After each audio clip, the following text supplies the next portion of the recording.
네,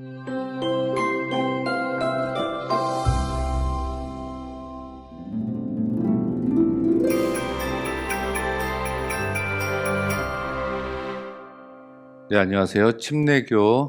한국 침례교 신학연구원의 구약을 가르치고 있는 김종호 교수입니다. 이번 학기는 저희가 그 모세 오경에 대해서 공부를 하고 있는데, 오늘은 그 세 번째 시간으로 창세기 12장에서 50장까지 족장들의 이야기에 대해서 한번 살펴보는 시간을 가져보겠습니다. 특별히 아브라함, 이삭, 야곱, 요셉을 중심으로 저희들이 한번 이야기를 나눠보고, 특별히 그 가운데 창세기 38장에 등장하는 다말에 대해서 우리가 조금 다른 시각으로 한번 살펴보는 그런 시간을 갖도록 하겠습니다. 창세기 1장에서 11장까지는 우리가 원역사 이야기라고 해서요, 그 하나님께서 세상을 처음 창조하셨던 창조 이야기, 또 죄가 들어온 거, 가인과 아벨, 세세족보, 그리고 이제 하나님의 아들들과 사람의 딸들에 대한 이야기에 이어서 홍수 이야기, 바벨탑, 이렇게 11장이 바벨탑 사건으로 끝나면서 11장 마지막에 이 데라라는 사람의 이름이 등장을 합니다. 그래서 데라의 아들 아브라함. 그래서 하나님께서는 원역사 이야기를 마치시면서 창세기에서 12장부터 데라의 아들이었던 그 아브라함을 선택하셔서 자신의 구원의 역사를 새롭게 이끌어 나가시는 그런 새로운 하나님의 방법을 사용하신 것을 알 수가 있습니다. 우리는 어려서부터 교회를 다니면서 사실 아브라함, 이삭, 야곱, 요셉에 대해서는 굉장히 많이 들어본 친숙한 인물이죠. 그게 창세기 12장에서 50장까지 약 한 38장의 정도를 할애해서 성서가 이야기를 해주고 있습니다. 이들이 활동했었던 연대는 이제 어떤 성서 고고학적으로 살펴보면 BC 한 2200년 경쯤에 아브라함이 등장했을 것이다, 이렇게 이야기를 합니다. 메소포타미아 지역에 있었던 그런 고대 누지 문서나 마리 문서 같은 것을 해독을 해보면 당시 아브라함과 이삭의 그런 유목민들의 생활 모습들, 특히 뭐 이삭 같은 경우 침대에 누워서 유언하잖아요. 장자권을 축복해주는 이런 모습들에 대해서 그런 문서들이 마리 문서나 누지 문서가 이야기를 해주고 있어요. 그래서 아마도 그 뒤에 이제 애굽으로 들어가고 출애굽한 연대를 우리들이 상정해 볼 때 BC 한 2200년 경쯤에 아브라함이 등장하지 않았나 이렇게 생각을 해요. 자, 하나님께서는 그 창세기 12장에 이제 아브라함을 선택하시죠. 그래서 너는 너희 본토 친척 아비집을 떠나서 내가 네게 지시할 땅으로 가라 해가지고 아브라함이 갈대아 우르를 떠나서 하란으로 갔다가 거기서 다시 이제 세겜, 가나안 땅 세겜으로 도착을 합니다. 세겜에 도착해서 제일 먼저 한 일이 제단을 쌓고 하나님께 예배드렸다, 이렇게 나오고 있습니다. 그래서 이 성서 족장들의 아주 위대한 그런 그 행위들 중에 하나가 뭐냐면은 가는 곳곳마다 단을 쌓고 하나님께 예배를 드렸다는 거, 그것을 우리는 발견을 할 수가 있어요.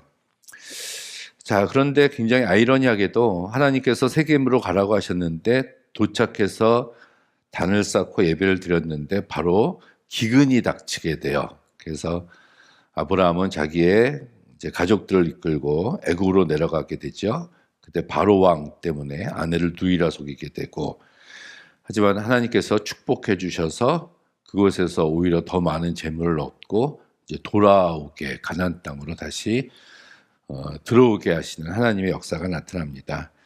그 뒤에 13장이 되면 그 사촌이었던 그 조카였던 그 롯과 이렇게 분리를 하게 되죠. 수가 많아져서 유목민의 목축 때문에 싸움이 일어나니까 먼저 롯에게 양보를 하고, 근데 그 또 14장에서는 다섯 왕이 쳐들어와서 롯이 이제 포로로 잡혀갔을 때 날쌘 용사 318명을 데려가서 롯을 구출해 온 이야기, 요런 그 상황들에 대해서 14장까지 설명을 하고, 우리가 이 창세기에서 좀 주의 깊게 봐야 될 본문이 이제 15장인데요. 이때 6절에 보니까 아브라함이 여호와를 믿으니 여호와께서 이를 그의 의로 여기셨다. 이런 의로 여기셨다. 이런 말이 나옵니다.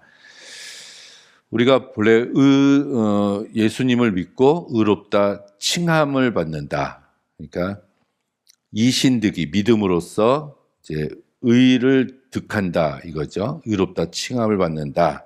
예수 그리스도를 믿음으로, 신약에서는 우리가 그렇게 얘기하지만 벌써 아브라함 시대 때 아브라함이 여호와를 믿었고 여호와께서 이것을 그의 의로 여기셨다, 이런 구절이 벌써 창세기 15장에 등장하는 것을 알 수가 있습니다. 이때는 예수 그리스도를 믿는 그런 믿음이 아니었잖아요. 그런 복음이 아니었음에도 불구하고 바로 이것은 신실한 가운데 견고하게 서서 하나님의 백성으로서 하나님을 믿는 믿음 가운데 살아가는 자를 하나님께서는 의롭게 여기셨다. 하나님을 의지하는 가운데 견고하게 살아가는 것 자체가 믿음이다. 이 말씀을 후에 바울이 교리적으로 바꾸어서 이원화시킨 것이다. 우리는 또 그렇게 이야기를 합니다. 또 하나 아주 중요한 구절은 이 18장에 있습니다. 마므레 상술의 숲을 근처에 그 아브라함이 앉아 있었는데 사람 셋이 섰는 것을 보고 아브라함이 달려가서 청컨대 들어와서 쉬었다 가소서 해서 급히 송아지를 잡고 요리해서 이제 그들에게 먹이고 옆에 모셔 두매, 요 구절이 나오는 게 그 창세기 18장인데요. 이때 이 모든 것을 보고 나서 하나님께서 이 아브라함에게 말씀하시기를, 이제 내가 아브라함 너를 택한 이유는 여호와의 도를 지켜서 의와 공도를 행하게 하려고 아브라함을 택했다. 이런 구절이 등장을 합니다. 그러니까 하나님이 아브라함을 택한 이유는 의와 공도를 지키게 하려고 택하였다. 이런 말씀이에요. 아브라함에게 무슨 축복을 주려고 또는 그를 장수하게 하려고 이래서 택한 게 아니라 하나님의 자녀로서 선택한 아브라함에게 있어서의 책임과 사명은 이 세상을 살아가면서 의와 공도를 지키는 것이다 라는 것을 우리는 엿볼 수가 있습니다. 그러다가 22장에서 그 이삭을 이렇게 하나님께 바치는 모리아산의 사건이 이제 등장을 하게 되는 게 이제 아브라함 어떤 삶에 있어서 이제 절정으로 이렇게 보여지고요. 그 뒤에 이제 아브라함이 이제 죽고 하나님 나라의 품으로 돌아가게 됩니다. 그때 이제 아브라함이 이제 낳은 그 아들이 이제 이삭입니다. 이삭의 이야기는 성경에서 그렇게 많이 나오지 않아요. 오히려 이삭은 아브라함과 관계에서 나오고 또 야곱과의 관계에서 이렇게 많이 등장을 하고, 이삭만 따로 떼어서 개별적으로 이렇게 보면은 그렇게 많은 부분을 차지하지는 않습니다. 그냥 이삭에 대해서는 아버지로 인해서 큰 축복을 받은 자다. 그래서 그 모리아산에서의 단 한 번의 순종으로 인해서 아주 평탄하게 산 사람의 전형적인 모습을 그려주고 있는 것이 이제 이삭이다. 우리가 이렇게 볼 수가 있죠. 이 이삭의 삶을 보면은 굉장히 그 수동적으로 살았던 사람임을 알 수가 있어요. 그 우물 사건에서도 이렇게 그 양보하는 이런 모습들 같은 것을 우리는 찾아볼 수가 있습니다. 그런데 그럼에도 불구하고 아내였던 리브가가 잉태하지 못하니까 그 리브가를 위해서 기도한 사람이었다. 이런 구절도 우리가 등장을 해요. 근데 아무래도 이제 이삭의 삶에 있어서는 그가 모리아산에서 이제 느꼈을 그 충격이 그의 삶의 전체에 영향을 주지 않았나, 우리가 그렇게 볼 수가 있습니다. 이삭은 40에 결혼하고 20년이 지나서 60에 그 쌍둥이인 두 아들을 얻죠. 그게 이제 에서와 야곱입니다. 그래서 60에 두 아들을 낳고 하나님께서는 이삭이 아닌 오히려 리브가에게 작은 자가 이제 큰 자가 작은 자를 섬길 것이다. 그래서 하나님의 약속의 후손이 작은 자로에게 이어질 것이다. 이런 그런 하나님의 말씀을 이제 리브가가 이렇게 받게 됩니다. 우리가 잘 알다시피 그 에서는 좀 남성적인 성격을 가지고 있었다고 보고 이 야곱은 좀 여성적인 성격을 가지고 있었다 이렇게 보는데 결국은 그 장자 축복하는 그런 사건에 있어서 그 리브가와 야곱이 에서와 이삭을 속이고 장자권의 축복을 받죠. 그리고 나서 격분한 그 에서가 이제 못된 짓을 할까봐 이 야곱은 오히려 그 외삼촌 라반의 집으로 이렇게 도망을 가게 됩니다. 그곳에서 아주 힘들게 살아요.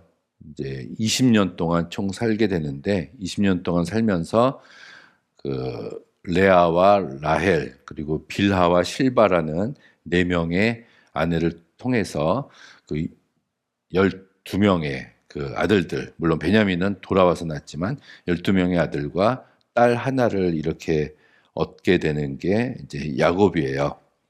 야곱의 인생에 있어서의 결정적인 사건은 그가 20년 만에 이제 돌아왔을 때 에서를 만나기 직전에 야복강에서 이제 기도하던 중에 하나님의 사람을 만나서 그렇게 싸우게 되죠. 그때 야곱의 이름이 이제 이스라엘로 이렇게 바뀌게 됩니다. 그때 우리가 그 이스라엘의 이름의 뜻이 우리가 여러 사본에서 보면은 하나님과 겨루어 이겼다 이렇게 이야기를 하지만 하나님과 겨루어 이겼다라기보다는 하나님께서 나를 대신해서 싸워 주신다 이런 의미로 요즘은 그 해석을 하고 있습니다. 우리가 하나님과 겨루어서 우리가 이길 수가 없잖아요. 사실은. 그러니까 하나님과 대항해서 이겼다가 아니라 그 지금까지의 나의 삶은 인간적인 온갖 수단과 방법을 동원해서 얻고자 하는 것은 얻고야만 는 그런 삶이었다면 앞으로는 하나님이 나를 대신해서 그 모든 것을 해주시기 때문에 하나님이 나를 대신해서 싸워주시기 때문에 나는 이제 하나님만 믿고 가면 된다. 이런 의미로 우리가 바꾸는 것이 그렇게 새롭게 이스라엘을 해석하는 것이 더 좋은 의미다. 이렇게 생각을 합니다. 그게 이제 야곱의 삶이었어요. 그 뒤에 이제 요셉이 그 12아들 중에 하나로 태어나게 되는데 야곱이 이제 요셉만 사랑했죠. 그래서 요셉이 꿈을 꾸고 그것을 자랑했을 때 형들이 죽이려고 했고 결국은 형들이 그 요셉을 그 애굽으로 이렇게 이제 팔아넘기게 됩니다.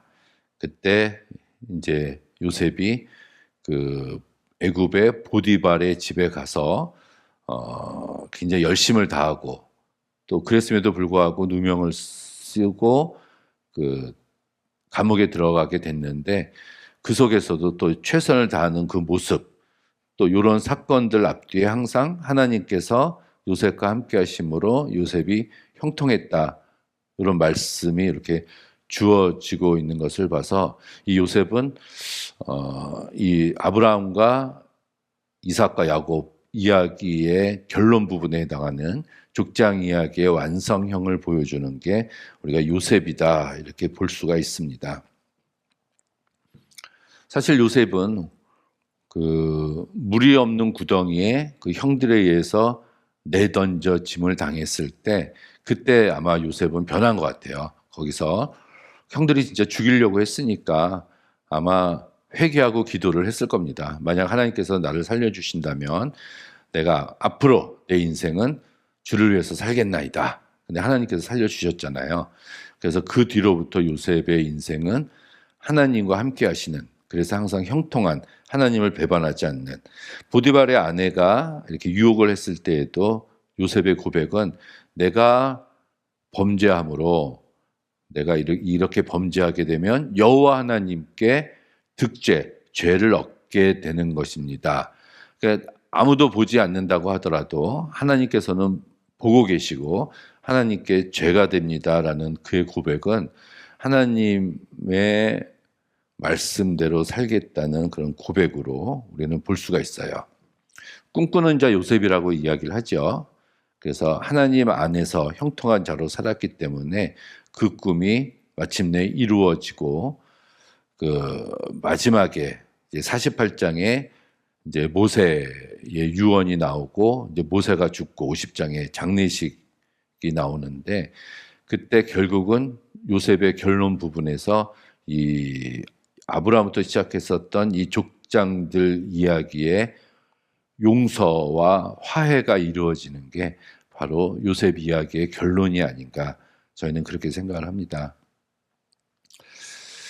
아마도 이 족장 이야기에 등장하는 아브라함과 이삭과 야곱과 요셉은 이 유대인들이 과거를 되돌아봤을 때 그게 다윗 시대든 아니면은 640년경의 요시야 시대든 자기들의 선조, 자기들의 조상이 누구였는가를 밝히는 의도와 작업 속에서 거슬러 올라갔을 때 이 아브라함까지 이르게 된 것이 아니었는가 저희는 그렇게 생각을 할 수가 있고요. 이 이스라엘 12지파를 형성한 야곱 자신들이 12지파의 그 이스라엘이라는 민족을 탄생시켰기 때문에 자기들의 민족의 아버지는 야곱이다. 그 야곱의 아버지는 아브라함이었다. 그리고 그 야곱의 12지파는 그 뒤에 이렇게 전해져 내려왔다라는 것을 그 근본 조상들의 계보를 밝히고자 하는 목적에서 쓰여진 것이 이 족장 이야기다. 저희들은 그렇게 볼 수 있을 것 같습니다. 자, 이것이 저희들이 잘 알고 있는 그 4명의 족장 이야기고요. 저는 이 이야기를 마치면서 다른 이야기 하나를 하려고 합니다. 그건 뭐냐면은 창세기 38장에 대한 문제예요.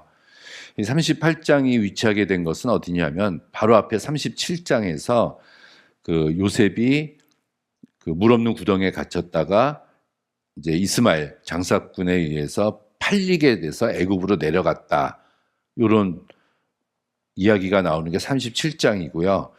그리고 38장을 건너뛰어서 39장에서 그 애굽에 내려간 요셉이 보디발의 집에 들어갔다.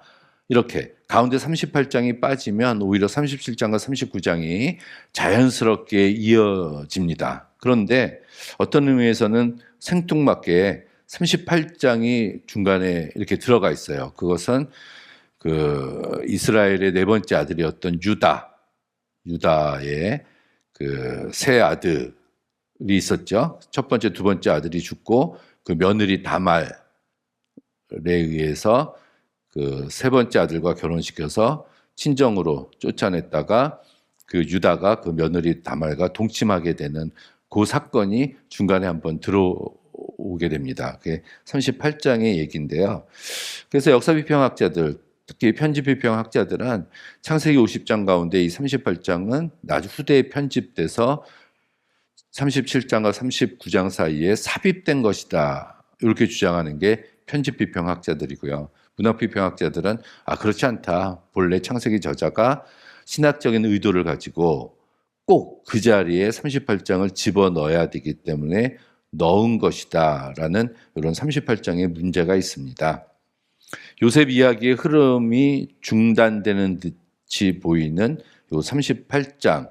그렇지만 지금은 그래도 역사비평적인 편집비평 방법보다는 한 권으로 읽는 이런 문학비평적인 관계 속에서 아마 핵심적인 신학적인 주제 역할을 하고 있다. 이렇게 이야기를 해요. 그런 이야기에 대한 근거는 여러 가지가 나오는데 그것에 대해서 이제 한번 살펴보도록 하겠습니다.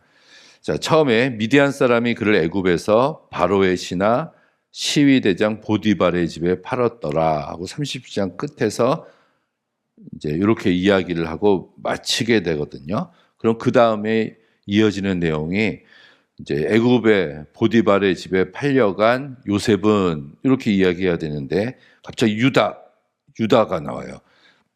38장에서 그때 유다가 자기 형제들로부터 내려가서 해서 주인공이 그 이야기 스토리가 급격하게 이제 전환이 되는 이제 이런 효과가 있습니다. 이걸 가지고 이제 보네퍼는 독자의 불안을 증폭시키는 의도적인 지연을 한 것이다.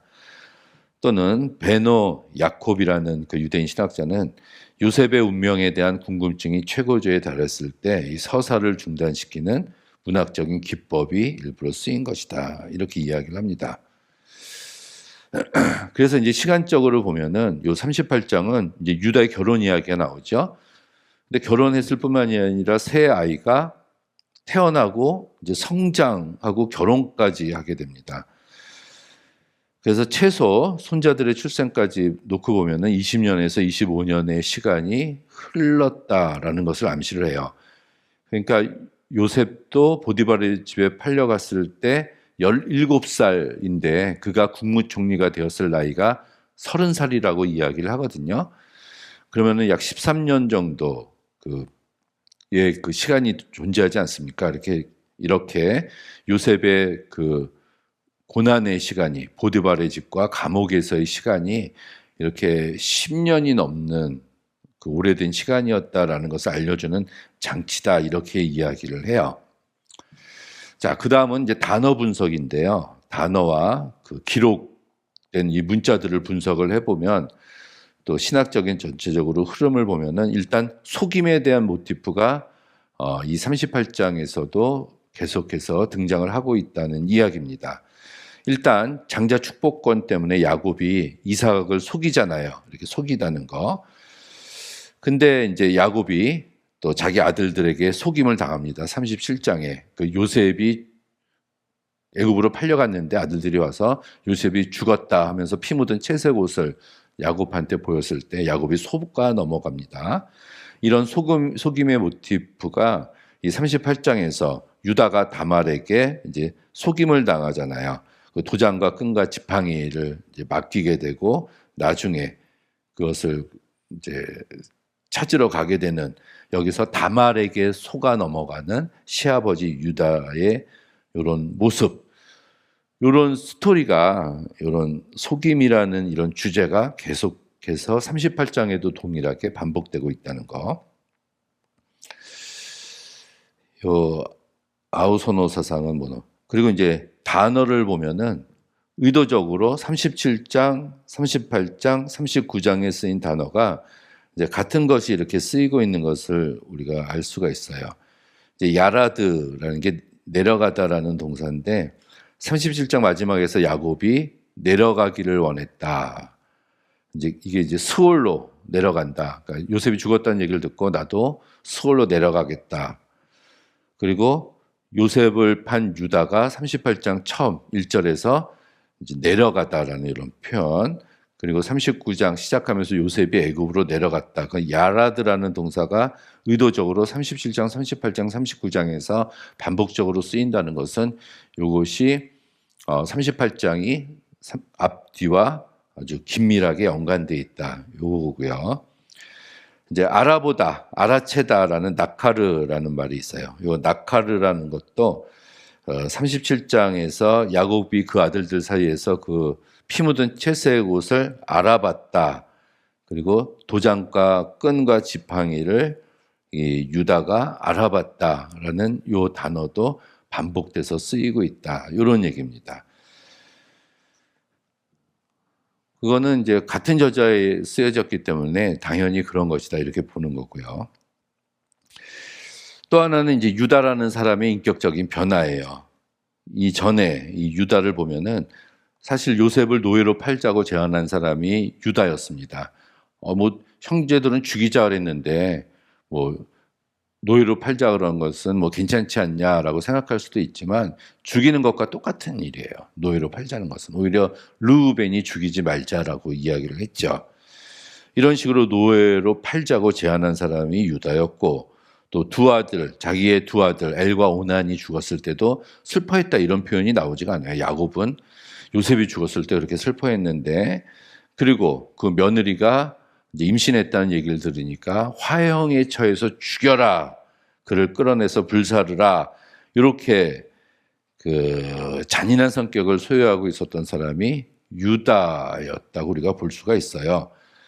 그런데 창세기 44장에 요셉을 만났을 때 나중에 베냐민을 위해서 요셉에게 탄원하는 유다의 모습이 나옵니다. 이제 자기가 대신 있겠다, 또 자기 아들을 대신하겠다, 이런 자기 희생적인 이런 이야기를 하는 변화된 유다의 모습이 창세기 44장에 나와요. 그렇다면은 그 전에 잔인했었던 유다가 창세기 44장 요셉한테 나중에 섰을 때는 다른 사람으로 변모했는데 언제 이렇게 인격적인 변화가 이루어졌을까를 놓고 봤을 때 바로 유다와 다말 이야기인 38장에서 이제 유다가 변한 거다. 이런 고백을 하잖아요. 그는 나보다 옳도다. 다말 그녀가 나보다 옳도다.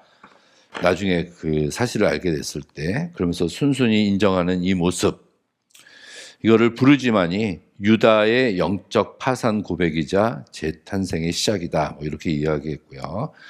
그리고 사르나는 히브리서서에서 드문 자발적인 죄 고백이다. 이렇게까지 이야기를 했습니다. 그래서 창세기 38장에 유다와 다말 이야기가 있어야 변화된 유다의 모습을 우리는 발견할 수가 있다. 이런 거죠. 그래서 이런 변화에 대해서 많은 신학자들이 얘기합니다. 월터 브루그만은 유다의 의로움 인정은 단순한 법적 판결이 아니라 자신의 도덕적 파산을 직면하는 신학적인 순간이다. 이 고백이 없이는 44장의 유다를 설명할 수가 없다. 또 게르하르트 폰나드는 하나님께서 낮은 자를 높이시는 창세기의 핵심 신학을 이 고백이 압축하고 있다. 다말은 이스라엘 역사에서 소외된 자를 통한 하나님의 역사를 예표하는 인물이다. 크라우스 베스트만은 가족 내 갈등이라는 족장 서사의 주제를 심화시키면서 인간의 실패를 통해서도 하나님의 약속이 진행됨을 보여준다. 또 베레스, 이때 태어난 게 베레스잖아요. 베레스 계보가 다윗으로 이루어지는 것은 우연이 아니다. 이런 식으로 이제 해석을 하고 있습니다. 자, 마지막으로 우리 창세기 37장 시작할 때 사실은 창세기 37장이 요셉 이야기의 시작이다. 그래서 37장부터 50장까지가 요셉 스토리다 이렇게 보지만 37장 2절 시작할 때 야곱의 족보는 이러하니라 이렇게 시작을 해요. 32장이. 야곱의 계보, 야곱의 톨레돗은 이러하니다. 그렇다면은 창세기 37장 이후의 이야기는 요셉의 이야기로 보는 게 아니라 성서에서 명확하게 야곱의 이야기다라는 야곱의 스토리 속에 들어있는 이야기고요. 그렇다면은 38장의 그 유다와 다말 이야기는 야곱의 계보 안에 있는 것은 당연하다라고 우리가 볼 수가 있겠죠. 그래서 이게 유다뿐만이 아니라 34장의 그 세겜 족속들을 그 멸망시키는 시므온과 레위들, 또 35장에 르우벤이 빌하와 동침하는 사건들, 이 38장에 오늘 이 이야기, 또 39장에 모든 아들들에 대해서 유언하는 축복을 내리는 이런 장면들. 그러니까 유다 이야기만 있는 게 아니라 야곱의 12아들의 다른 이야기들도 이 속에 37장 이후에 있는 것을 놓고 봤을 때 야곱의 계보라고 하기에 우리가 충분하다라는 것을 볼 수 있다는 얘기입니다. 그래서 결국은 이것을 통해서 38장을 통해서 우리가 베레스가 탄생을 하고요. 이 베레스를 통해서 이제 룻기에 다윗의 이름이 처음 등장하고 신약 성경에서 마태복음은 이 말씀을 따라서 예수 그리스도까지 이렇게 이야기를 하는 것을 놓고 보면 이 베나임은 다말 없이는 다윗도 없고 다윗이 없이면 메시아도 없다 라면서 38장을 구속사적으로 해석을 하기도 했습니다. 그래서 메시아의 계보를 준비하는 아주 훌륭한 꼭 있어야 될 장이 이제 38장이다라고 이야기한 걸로 우리는 볼 수가 있어요. 이것이 38장에 대한 꼭 있어야 될 자리에 들어간 거라고 볼 수가 있죠.